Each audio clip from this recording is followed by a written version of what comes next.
Hey there, lovely soul. Welcome back to Noah's Stories. Today's story is one of quiet strength, forgotten memories, and the kind of love that finds its way even through darkness.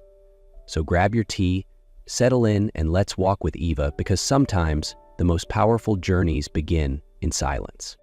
The town of Pine Hollow, Montana rested in quiet isolation, as if abandoned by time. The pines whispered in the breeze, and dirt roads stretched endlessly. This was where Eva Reynolds, a 22-year-old blind girl, had grown up in both darkness and silence. Eva had lost her sight as a child after a mysterious fever stole not only her vision, but also her earliest memories. All she had left was a silver necklace with two pendants, a sun and a moon, the only link to a past she couldn't recall. She was taken in by Nancy Blake at the age of 6, not out of love, but for the state's foster care stipend.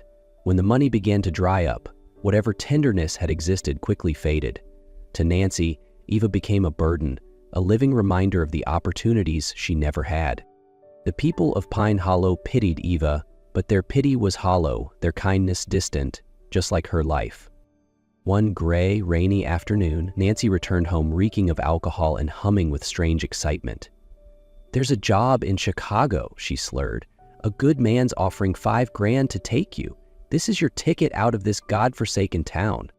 Eva's heart pounded. Despite the unease rising in her chest, a fragile hope flickered.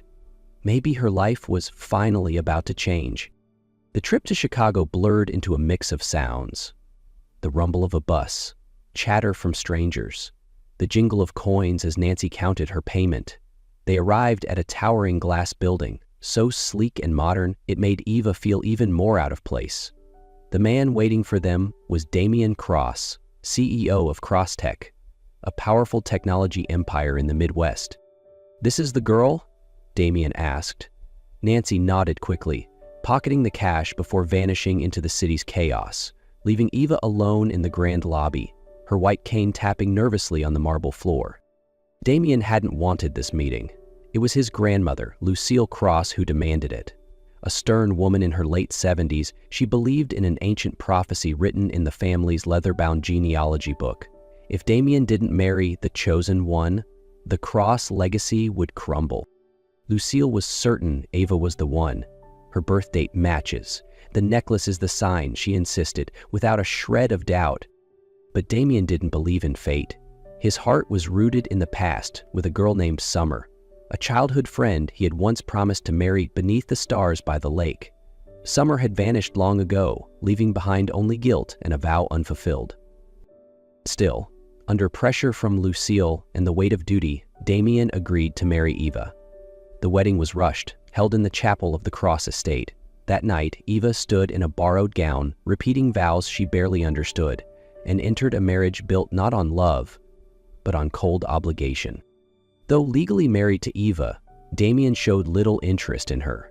Most days he buried himself in work at Crosstech, avoiding the presence of a wife he never chose. And every time he heard the tap of her cane in the hallways, memories of another girl, Summer, rose unbidden.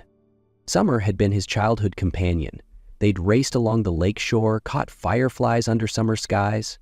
He had given her a necklace with a sun and a moon pendant, promising one day he'd marry her beneath the stars.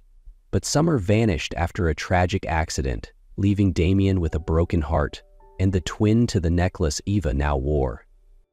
He had no idea Eva was Summer. Her memories were gone, and the necklace, long thought lost, hung quietly around her neck on the woman he tried so hard to ignore. At Crosstech, Bianca Torres, an ambitious project manager with sharp eyes and sharper instincts, noticed how Damian's voice softened at the mention of Summer. One night, she overheard him whispering to his assistant Miles, "She wears the same necklace, but she doesn't remember." Bianca smiled to herself. A plan began to take shape. One evening, passing the estate's library, she spotted Eva crouched to pick up the fallen necklace.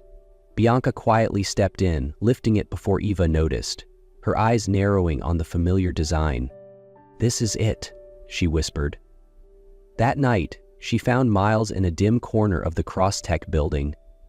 "Tell me everything about Summer," she said. "I'll become her." Bit by bit, Bianca crafted her deception. She branded a small scar on her shoulder, mimicking the one Damien had described. She memorized every story, every promise, every shared memory, and when the moment was right, she walked into Damien's office, the stolen necklace dangling from her hand. Ever since Bianca entered the estate, Eva had felt herself slowly erased from Damien's world. He barely acknowledged her, just hurried footsteps and slammed doors. Bianca, in contrast, was everywhere. When no one else was around, she leaned in close and whispered venom. "You were bought, not loved," she sneered. "How pathetic to think he could ever care for someone like you." Nancy, Eva's foster mother, had been summoned back, this time under the guise of a house assistant, but she and Bianca worked together, breaking Eva piece by piece. One afternoon, after Eva accidentally spilled a bit of tea, Nancy locked her in a storage room for hours. She was given no food, no rest, no comfort.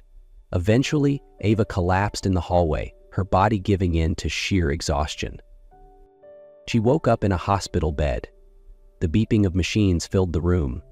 A doctor entered gently. "Miss Reynolds, you're pregnant. About 7 weeks." Eva froze. Her heart pounded as memories crashed into her. The wedding night, cold and wordless. She pressed a trembling hand to her stomach. A child. From that moment, something growing inside her, fragile and unchosen, but hers. For the first time in her life, something truly belonged to her. Damien had lain beside her, detached, performing what was expected. No warmth, no love, just obligation. She remembered the weight of his silence, the stillness between them. Now, from that night, life had come. She didn't know how to feel. Fear? Joy? For the first time in her life, something belonged to her, truly hers, not borrowed, not forced, a life she could love. She told no one. She trusted no one. She returned to the mansion and kept it a secret. She didn't tell Damien. She didn't tell anyone. Inside her, the child became a faint light, a quiet promise that maybe love could start from within. But that light didn't have time to grow. Weeks later, at a private family dinner, Eva quietly stood to leave the table. As she stepped down the stairs, Bianca, with a cruel glint in her eye, subtly extended her foot. Eva stumbled. Her cane clattered. A scream rang out, and then silence. Blood soaked through her dress. When Damien arrived, it was already too late. Eva lay still, her eyes closed, lips pale. The doctor confirmed the child was gone. Bianca clung to Damien, crying crocodile tears. "I didn't do anything. She just fell. I tried to help." "Really?" Eva, her voice shaking, whispered, "She pushed me, Damien. I was pregnant." But he just stared at her blankly, then shook his head. "You're always stirring chaos," he said, his tone cold, but his eyes briefly flickered as if something inside him had cracked. Then he turned his back. Eva turned her face to the wall. The necklace was gone. The baby was gone. Trust, worth, her world, gone. But deep in that darkness, something inside her began to stir. Not hatred, not revenge. A quiet will to survive. Just when Eva thought she had drowned completely in darkness, fate, once again, opened an unexpected path. In San Francisco, Robert Hartley, founder of Hartley Dynamics, had never given up hope of finding the daughter he lost 20 years ago. Elena kidnapped at a crowded fair when she was only 2. For 2 decades, he spent millions searching, clinging to hope as it slowly faded. Then, a report from the nonprofit New Roots landed on his desk. A blind young woman named Eva Reynolds, once abandoned by a foster mother in Pine Hollow, shared the same birth date as Elena. But what froze Robert's breath was this. Eva had a crescent-shaped birthmark behind her left shoulder, exactly like the one his daughter was born with. He immediately sent a team to New York to quietly investigate. A few days later, as Eva slowly recovered from the trauma of losing her baby, a gentle knock came at her door. A woman named Lauren stood there, her voice calm and kind. "I'm from New Roots," she said. "We believe you may be Elena Hartley." Eva went still. She had no memory of her early childhood, no family, no evidence. But as Lauren spoke of a father who had never stopped searching, and of that very specific birthmark? Eva's body stiffened with silent shock. "I know you have no reason to trust us," Lauren continued, "but Mr. Hartley doesn't want anything from you. He only wants to meet you. If you're willing, he'd like to bring you to San Francisco for a DNA test, and more than anything, to hold his daughter again." Eva didn't answer right away, but after all she had lost, being sold, betrayed, losing her child, truth was the only thing left worth finding. Even if it shattered her all over again, she had to know who she truly was. The trip to San Francisco felt like a dream. For the first time in her life, Eva, now Elena, stepped into the first-class cabin of a private jet. But it wasn't luxury that overwhelmed her, it was warmth. When the plane touched down in San Francisco, Eva still couldn't believe it was real. She couldn't see, but she felt the sunlight warmer on her skin, heard the kindness in the voices guiding her, and, most of all, felt the trembling arms of Robert Hartley as he embraced her for the first time. The DNA results confirmed it. Eva was Elena Hartley, his long-lost daughter who'd been taken at the age of 2. "I don't remember anything," Eva whispered. "I'm not even sure I'm who you think I am." Robert only held her tighter. "You don't have to remember. I've searched for you for 20 years. Just holding you is enough." The next day, Robert brought her to a team of the world's top ophthalmologists. After thorough examination, they confirmed, with the right surgery, she could regain her sight. Eva hesitated, but then nodded. The operation took place a week later. When the bandages came off, light flooded her eyes for the first time in over 2 decades. Eva wept, not just from sight, but from the sense that she was becoming whole again. Little by little, her memories returned. At first, only sounds, laughter in summer, water splashing, then faces blurred by time, and finally a boy by the lake calling her Summer, a name that now echoed in her heart. Weeks passed. Once Eva, now Elena, was strong again, Robert made her an offer. Come back to New York. Run Hartley's branch there, not just for business, but to reclaim yourself. Elena agreed.